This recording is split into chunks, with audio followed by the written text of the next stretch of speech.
மதுரையில் நாளை நடைபெறும் திமுக பொதுக்குழு கூட்டத்திற்காக மதுரை விமான நிலையத்திற்கு வந்த முதலமைச்சர் ஸ்டாலினுக்கு உற்சாக வரவேற்பு அளிக்கப்பட்டது.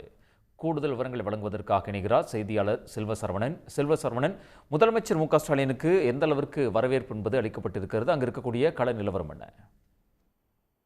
தமிழக முதல்வர் ஸ்டாலின் அவர்கள் மதுரையில் கலந்து கொள்ளும் நிகழ்ச்சியாக 2 நாள் பயணமாக மதுரை வந்தடைந்தார். மதுரை விமான நிலையத்தில் அவருக்கு KKSSR, தங்கம் தென்னரசு, நேரு மற்றும் மூத்த அமைச்சர்கள் துரைமுருகன் உட்பட வரவேற்பளித்தனர் மற்றும் நாடாளுமன்ற சட்டமன்ற உறுப்பினர் வரவேற்பளித்தனர். அதனைத் தொடர்ந்து விமான நிலைய வெளி வளாகத்தில் 1000க்கும் மேற்பட்ட தொண்டர்கள் சிறப்பாக வரவேற்பளித்தனர்.